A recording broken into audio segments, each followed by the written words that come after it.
De rueda de prensa donde los abogados del ex vicepresidente Jorge Glass van a dar su punto de vista jurídico. Compañeros, luego de los testimonios de los doctores en jurisprudencia, procedemos a las preguntas respectivas. Rogamos hacer silencio los celulares también. De esta manera, ustedes pueden observar, también hay 3 asambleístas presentes durante esta rueda de prensa. Sean ustedes bienvenidos, doctores, en el uso de la palabra. No, por favor. Bienvenidos.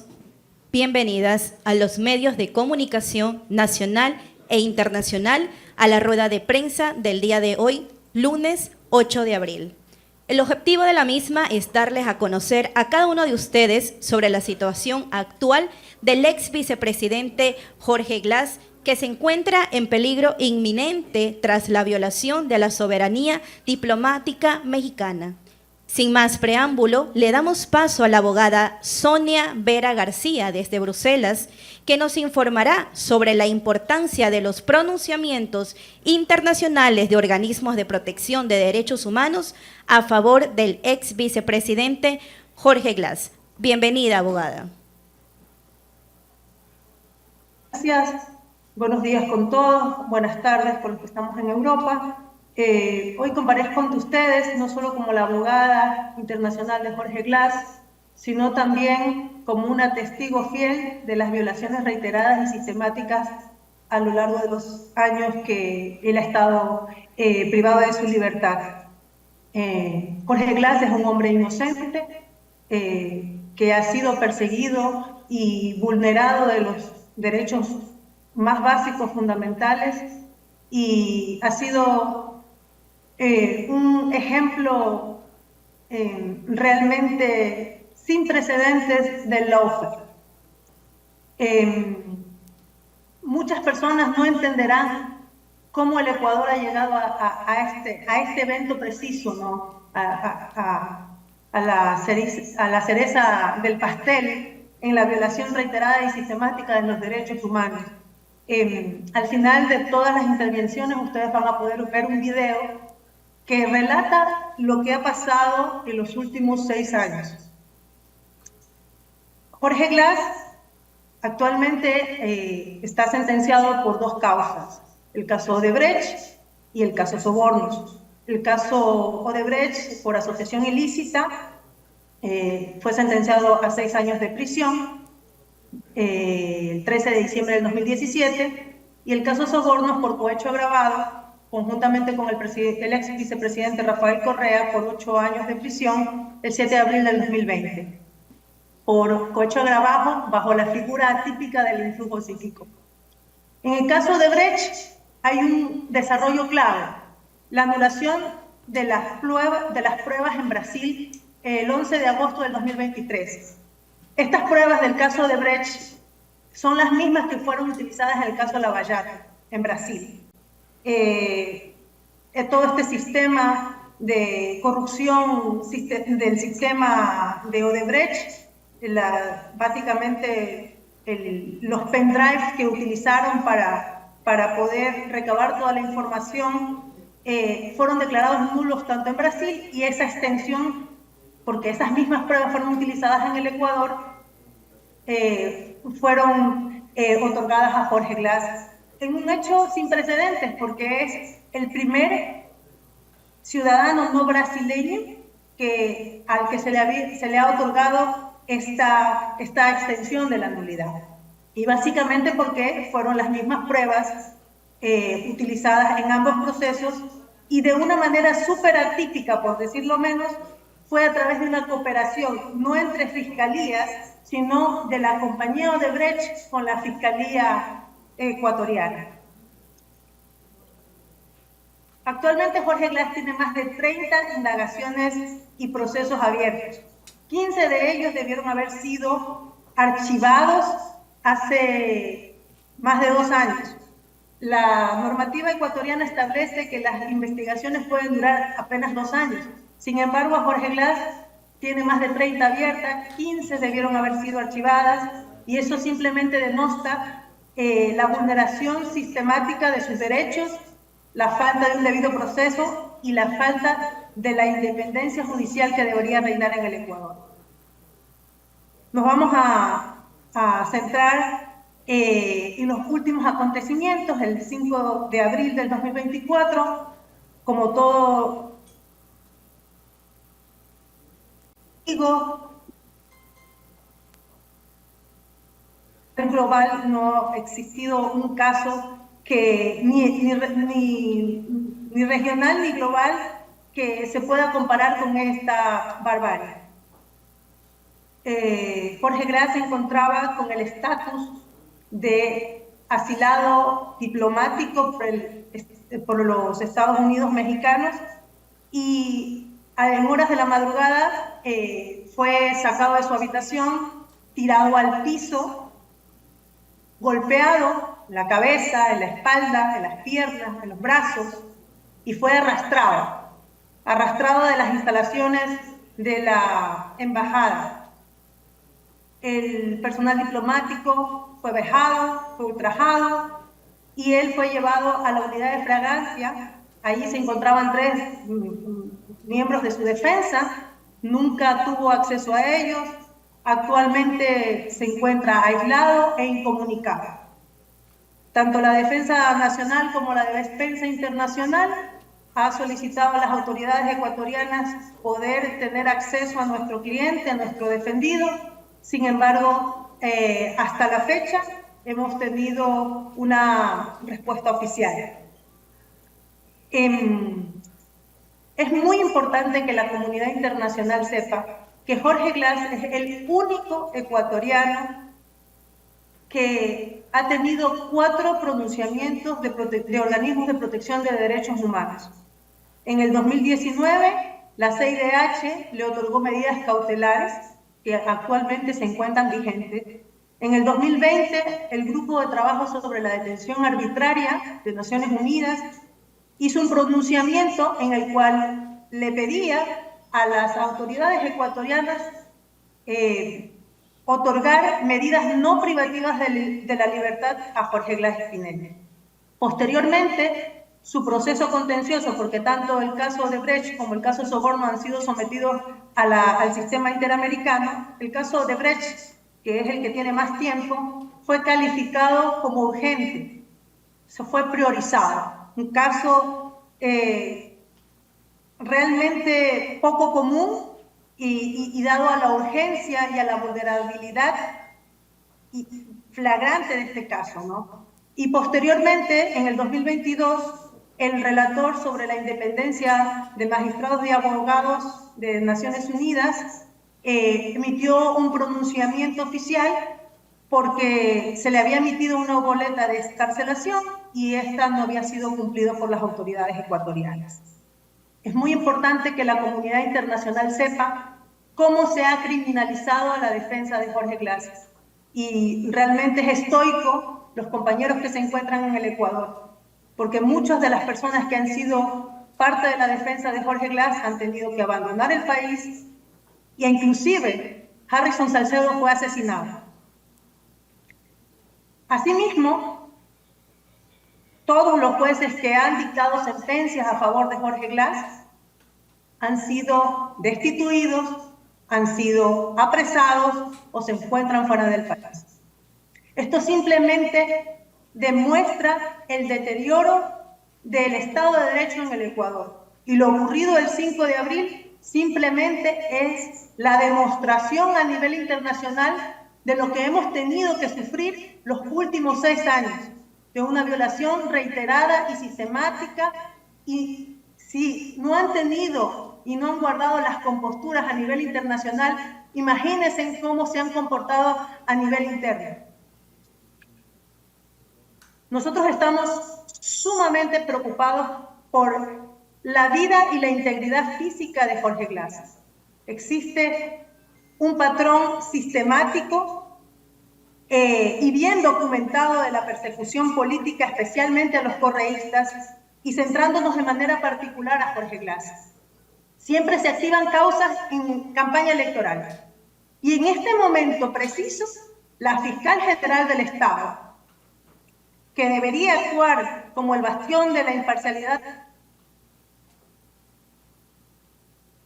como una herramienta de persecución política, actualmente se encuentra en un juicio político. Y es por eso que se han reactivado todas estas causas que hace más de 2 años. En este capítulo de sistematización y de mediatización de la justicia, también nos encontramos en medio de una campaña electoral por una consulta que ha sido gravemente cuestionada. Y creemos que ese ha sido el principal factor para que el gobierno de Daniel Noboa Sin haya tomado estas decisiones tan desacertadas y realmente que hayan puesto en riesgo la soberanía, que hayan atentado contra la soberanía de un país amigo y hayan secuestrado a Jorge Glass Espinel.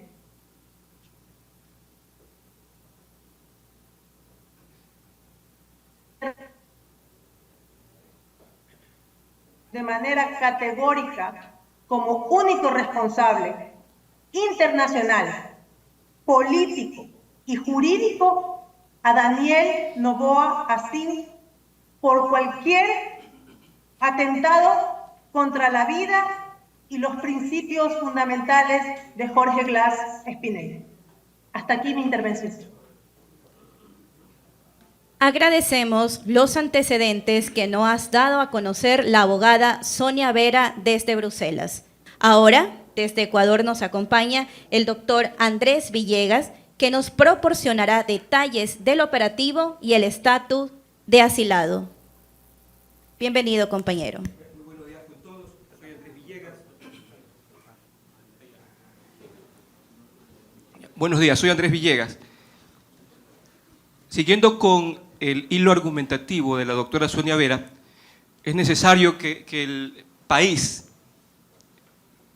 y los medios de comunicación conozcan que el libreto del Lofer ya ha sido plasmado en inclusive obras que aquí al Ecuador probablemente no lleguen, pero que ya circulan a nivel latinoamericano. La receta del Lofer es exactamente la misma.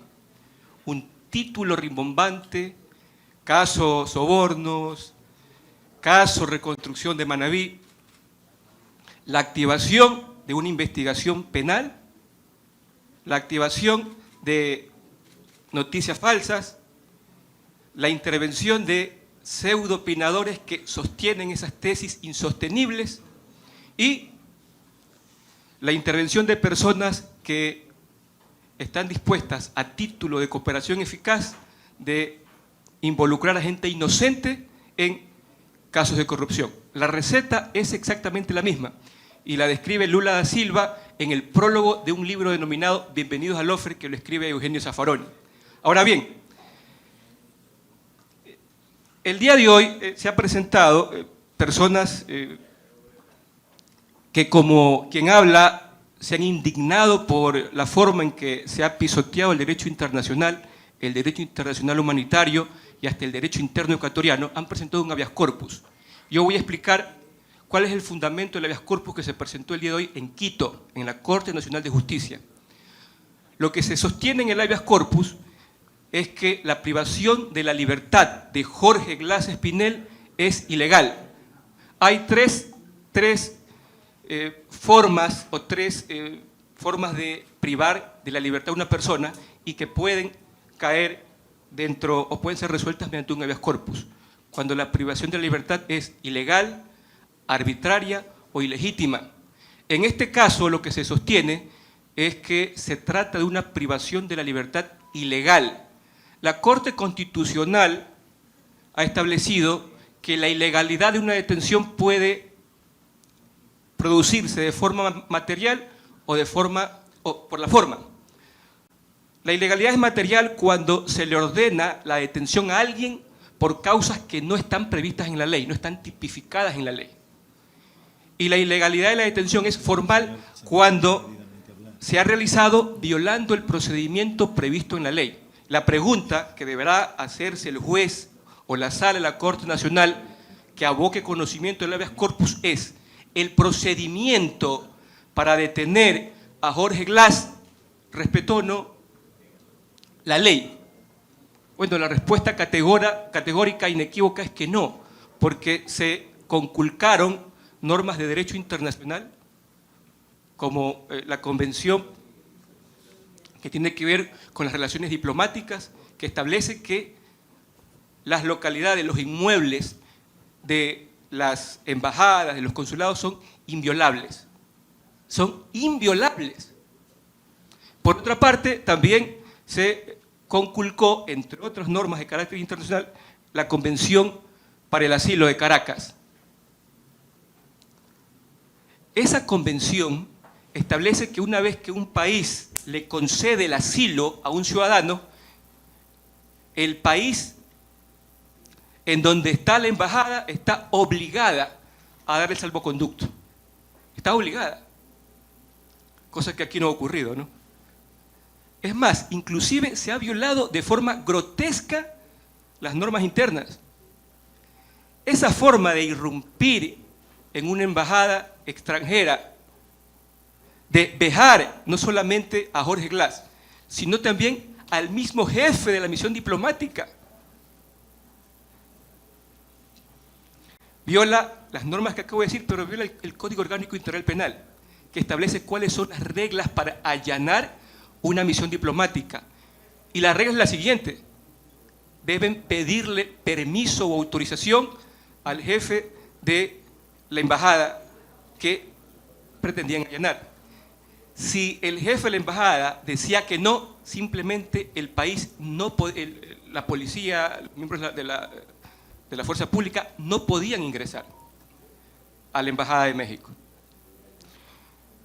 El país y la comunidad internacional debe estar atenta, porque en el habeas corpus que se va a resolver en las próximas horas, hay dos caminos. Los jueces aplicarán el derecho y declararán que la detención de Jorge Glass es ilegal por la forma, o le darán la espalda al derecho internacional humanitario, porque el asilo es un derecho humano, y a la misma legislación interna. Y si niegan el habeas corpus, nos estarán regresando a la prehistoria del derecho internacional.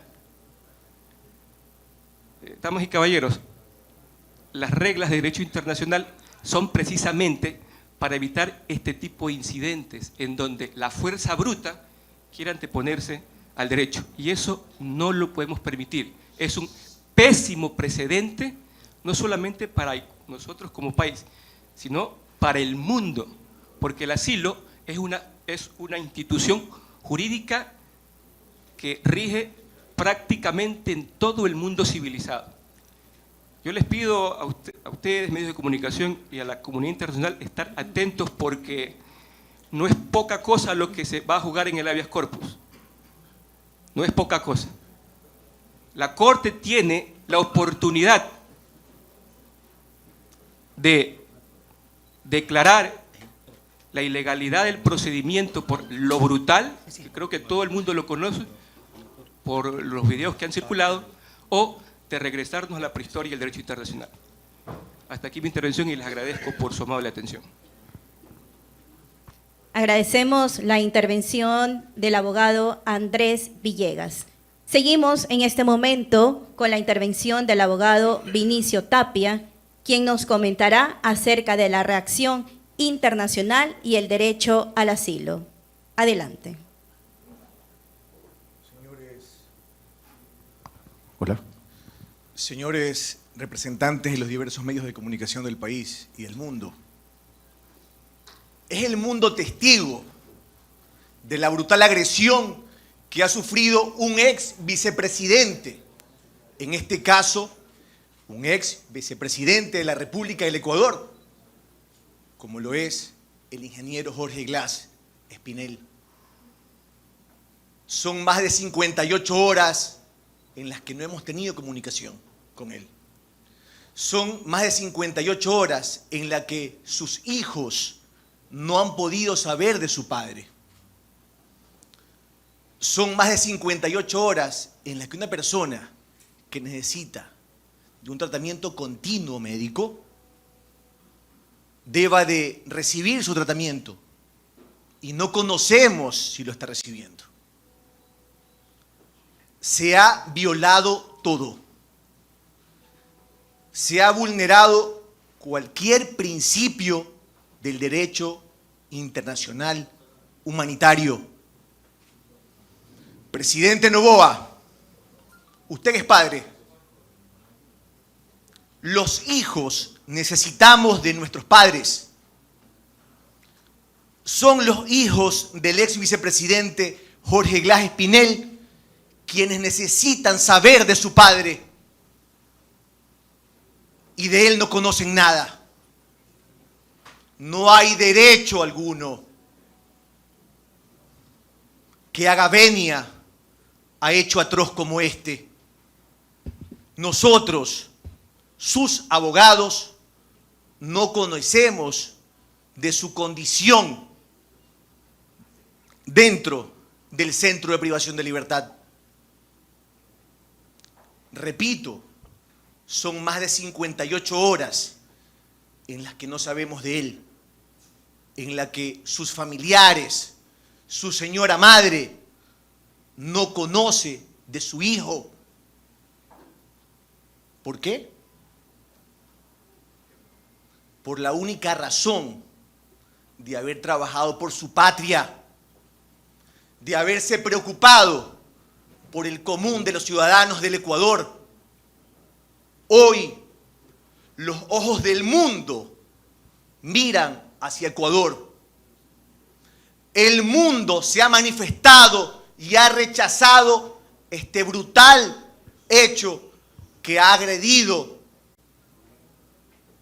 la dignidad de un ser humano, de un ex vicepresidente de la República del Ecuador, que ha atentado contra la vida y la seguridad jurídica de Jorge Glas Espinel.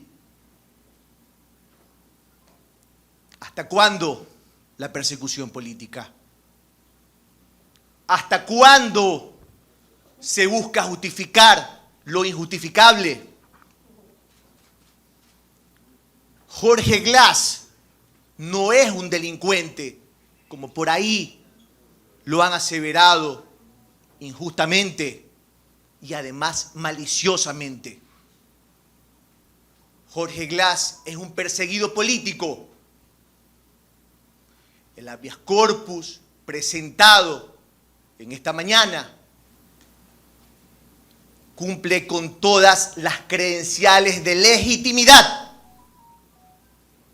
y es la Administración de Justicia la que debe de dar paso a esa figura jurídica constitucional y otorgarle lo que injustamente se le ha arrebatado, su libertad. Jorge Glas es un secuestrado político. México ha ratificado la condición de asilado. México reclama a su protegido. El Estado mexicano, sustentado en los instrumentos internacionales, en la invocada legislación que mi colega Andrés Villegas mencionaba, la Convención de Caracas de Asilo Diplomático de 1954, determina que el Estado asilante analizará las condiciones de una persona en el caso de identificar persecución política. Jorge Glas es un perseguido político. Jorge Glas es una víctima de este sistema que busca golpear a quienes, impulsado por la sed de los humildes, han trabajado por un mejor Ecuador, han trabajado por una sociedad más justa. Una vez más, presidente Noboa, usted es padre, al igual que Jorge Glas. Los hijos, repito una vez más, necesitamos de nuestros padres.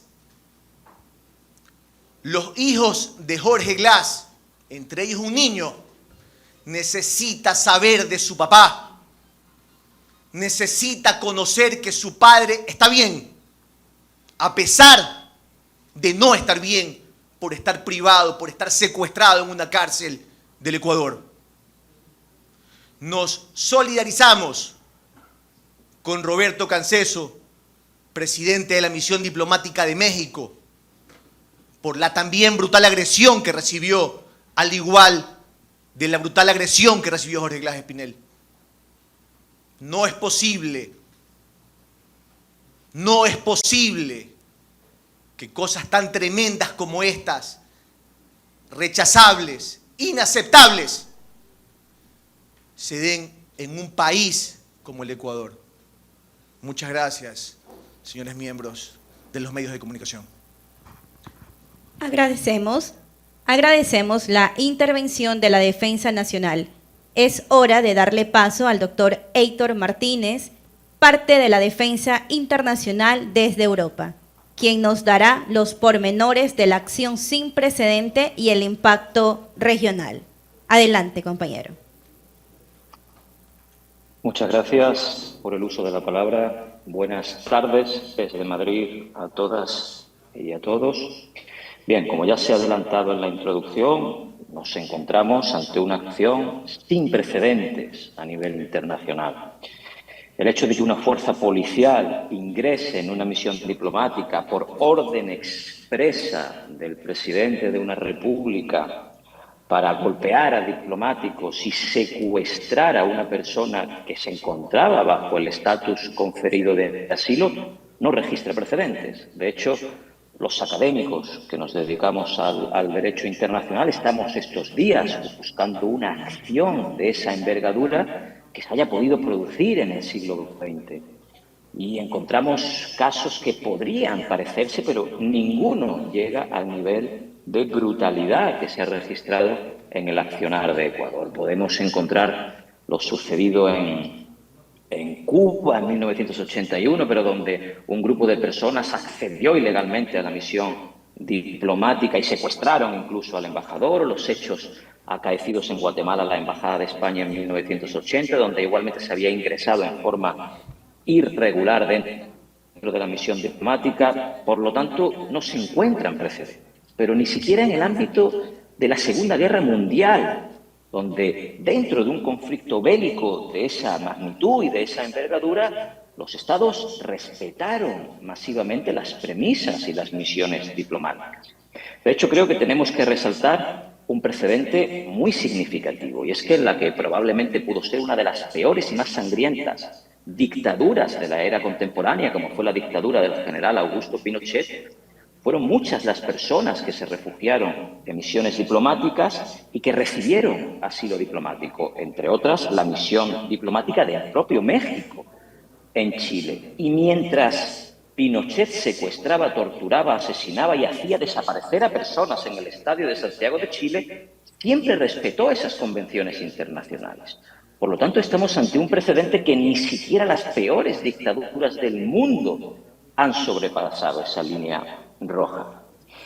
La inviolabilidad de las misiones diplomáticas está establecida en la Convención de Viena de 1961, en su artículo 22, pero que simplemente codifica una norma de derecho consuetudinario que hunde sus raíces en la antigua Grecia. Se registran precedentes de respeto a las premisas diplomáticas y a los agentes diplomáticos durante la antigua Grecia, el Imperio Romano, las guerras medievales, donde se respetaban las misiones, ya que si no se respetan principios tan fundamentales del derecho diplomático, el derecho internacional discurriría hacia la barbarie.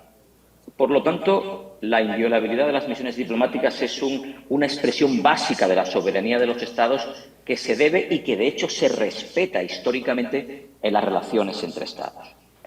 En lo que tiene que ver con el asunto concreto del señor Glas, México había estudiado el asilo solicitado por el señor Glas y había decidido concederlo. Y entre Ecuador y México impera un tratado internacional como es la Convención de Caracas de 1954.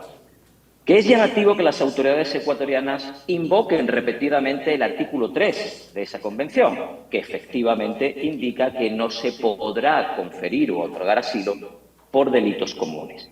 Pero olvidan deliberadamente que el siguiente artículo, el artículo 4, expresamente refleja que quien tiene la competencia exclusiva para determinar si se trata de un delito común o de una persecución política es el Estado que asila. Por lo tanto, es solo, única y exclusivamente México quien tiene bajo esa convención la facultad de entender si son delitos comunes o, como así había acreditado después de estudiar pormenorizadamente la situación, se trataba de una persecución política. Y, de hecho, les invito a que busquen los casos más paradigmáticos de persecución política en la historia. El propio Nelson Mandela. Siempre, sistemática y recurrentemente, han sido condenados por delitos comunes, precisamente en el intento de eludir la acción de protección de otros estados, esgrimiendo la existencia de delitos comunes. De ahí que el artículo 4 de la Convención invoque que el único competente para determinar si son delitos comunes o si es una persecución política revestida de delitos comunes es el Estado que otorga el asilo. Y ese Estado era México. Si Ecuador no estaba de acuerdo con la decisión de México, podría haber recurrido a instancias internacionales, podría haber recurrido a la Corte Internacional de Justicia, podría haber recurrido al Sistema Interamericano de Derechos Humanos. Pero evidentemente habría perdido, porque México había hecho una revisión pormenorizada de ese caso y había acreditado que se trataba de una persecución política. Por lo tanto, la única solución que le quedaba es la de desplegar una acción sin precedentes que ha conllevado que el señor Glass a día de hoy sea lo que bajo el derecho internacional se considera una detención arbitraria. Y este es un elemento fundamental desde el punto de vista del derecho internacional de los derechos humanos, ya que el hecho de que se haya asaltado una misión diplomática, se haya agredido a funcionarios diplomáticos y se haya secuestrado a un individuo que tenía conferido asilo, permite que la defensa del señor Glass acuda a las instancias internacionales contra el Estado de Ecuador, entendiendo que se encuentra actualmente y en este preciso instante bajo la situación de detención arbitraria. Y ello faculta la posibilidad de abrir caminos ante la Comisión Interamericana de Derechos Humanos, ante el Grupo de Trabajo de Detenciones Arbitrarias, relatores de Naciones Unidas y otros organismos de la extensa arquitectura internacional de protección a los derechos humanos.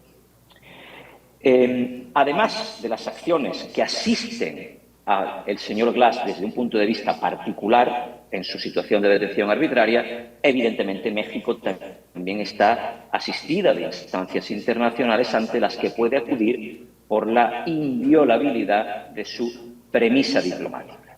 Ya ha anunciado México que acudirá a la Corte Internacional de Justicia por la violación del sacrosanto principio de inviolabilidad de su embajada. E indiscutiblemente México ganará esa instancia judicial y Ecuador resultará sentenciado y sancionado por la Corte Internacional de Justicia. Una sanción que tristemente tendrá consecuencias para Ecuador, ya que, por ejemplo, ante el clima de inversiones extranjeras, no será bien visto un país que es capaz de asaltar la misión soberana de otro país, ya que indiscutiblemente será visto por las empresas privadas como un país que es capaz de atentar radicalmente contra todo, incluyendo la seguridad jurídica potencial de una empresa privada.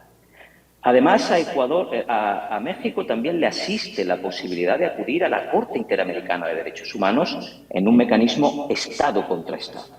Y ahí hay una enorme paradoja, y es que en el ámbito del sistema interamericano existe un pronunciamiento muy relevante, que es la Opinión Consultiva 2518. Esa opinión consultiva estableció cuáles son las obligaciones de los estados de la región latinoamericana en materia de asilo. Y esa opinión consultiva devino de una solicitud del propio Ecuador en el año 2016, cuando Julian Assange se encontraba refugiado en la Embajada de Ecuador en Londres. En aquel momento, la administración de Rafael Correa preguntó a la Corte Interamericana cuáles eran las obligaciones de los estados en materia de asilo. Y la Corte Interamericana refrendó la actuación de Ecuador en el caso de Julian Assange y elevó el asilo diplomático a un derecho humano. Llamativa y paradójicamente esa resolución de la Corte Interamericana, que fue instada por el propio Ecuador, puede ser ahora alegada por México contra Ecuador. Y esa paradoja de alguna forma reviste cómo el asilo diplomático ha estado en estos últimos años claramente vinculado a Ecuador.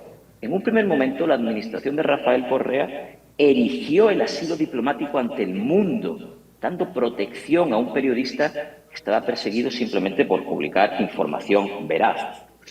Y, de alguna forma, revistió de seguridad jurídica al asilo ante el mundo. La siguiente administración, la administración de Lenín Moreno, permitió el ingreso en la embajada de Ecuador en Londres y atentó claramente contra el asilo diplomático. Y ahora, la nueva administración del presidente Daniel Noboa directamente ha aniquilado el asilo diplomático en la región, asaltando la embajada de un país soberano. Y por último, me gustaría destacar que dentro de las justificaciones que están dando las autoridades ecuatorianas para ejecutar tamaña barbaridad como es el asalto a una embajada de un país soberano, destaca el comunicado oficial de la Presidencia de la República.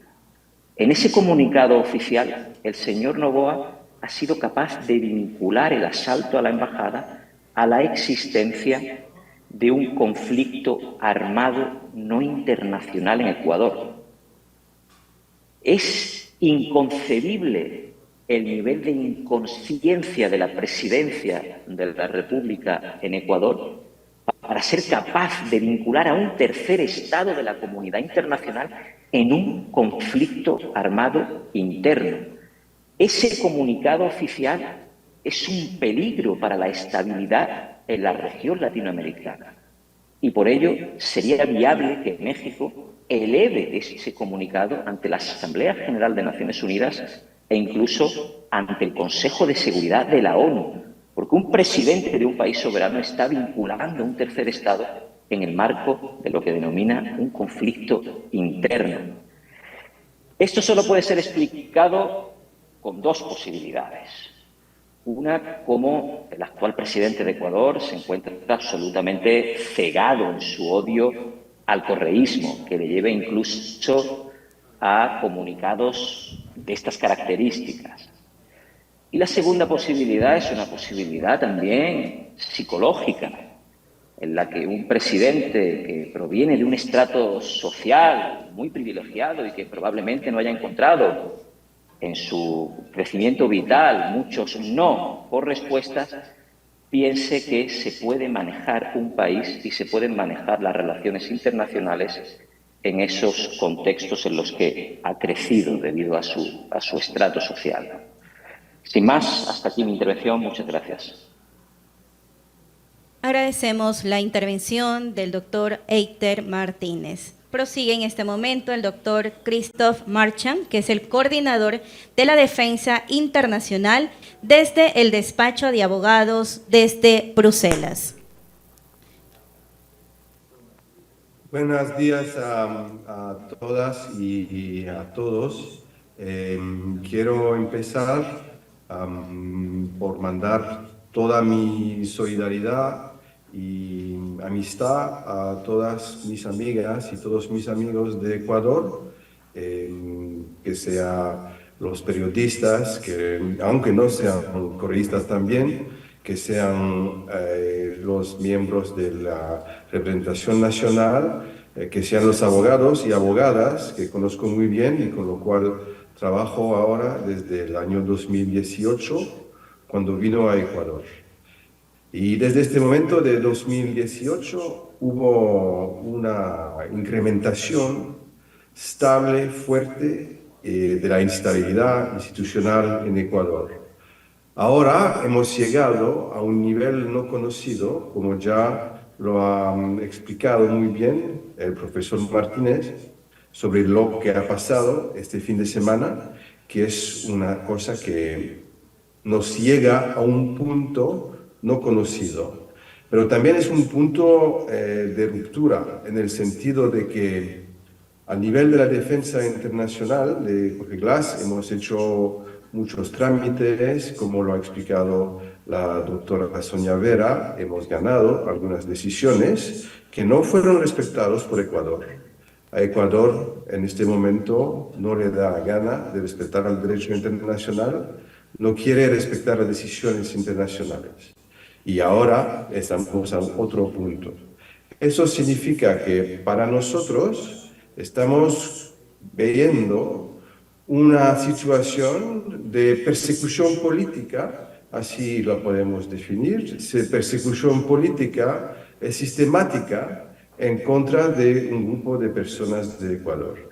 Eso lo podemos cualificar como un tipo penal que va más atrás de simplemente la violación de la legalidad internacional, que ya hemos visto antes, ahora va al punto máximo con el asalto en contra de la embajada, pero esta criminalidad internacional ahora, y lo hemos visto desde 2018, persecución política sistemática, violencia en las cárceles, violencia en la represión de manifestaciones y ahora otra persecución total en contra de una persona que está considerado como un opositor político. Eso nos llega a un punto de calificación jurídica que es una calificación jurídica penal, es decir, que estamos enfrente de crímenes de derecho internacional que podemos calificar como crímenes de lesa humanidad. Es decir, que Ecuador en ese momento ha cruzado la línea roja de los estados criminales que cometen crímenes internacionales.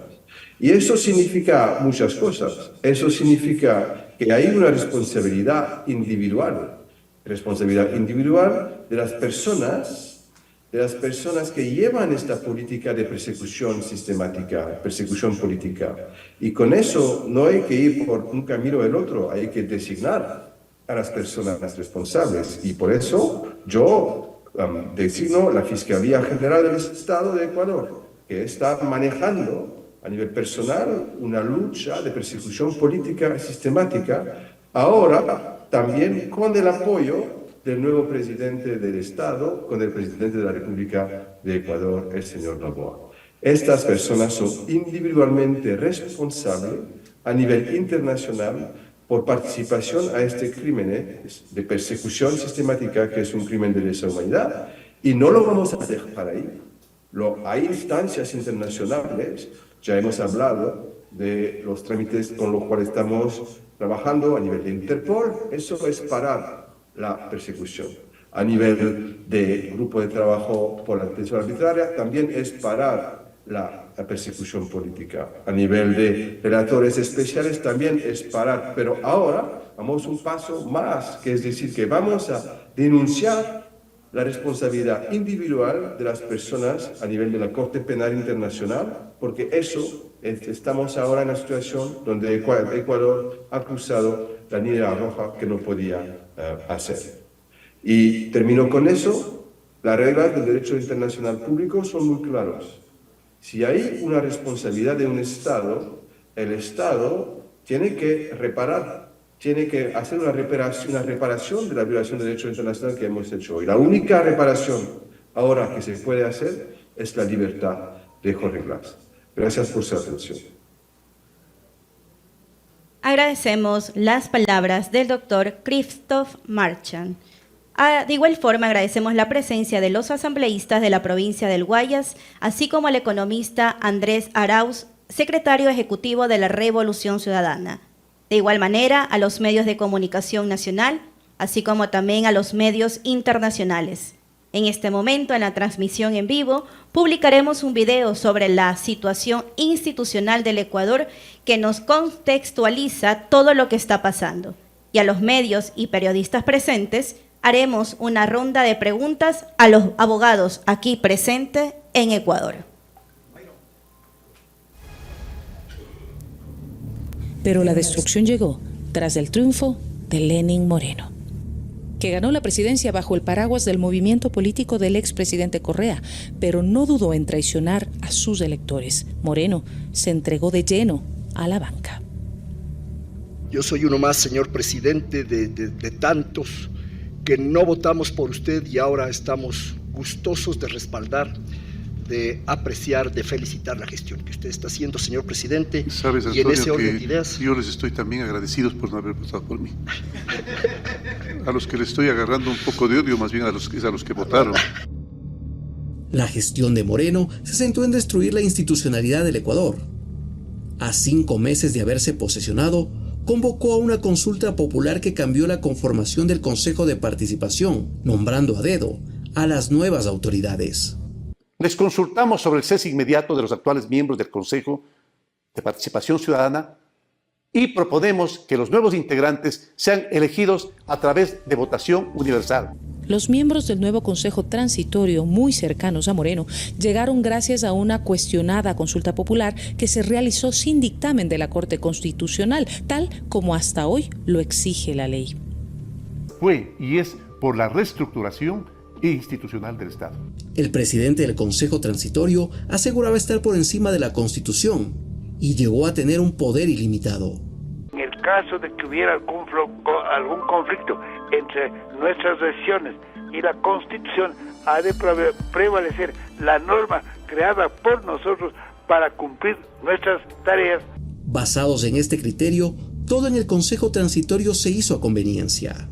En esta sala se evaluó a quienes no tenían la competencia de hacerlo, como a los jueces y juezas de la Corte Constitucional, mientras que a quienes sí debía designar, prefirió ignorarlos.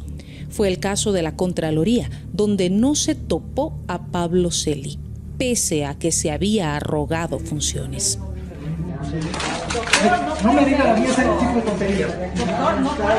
No me puede.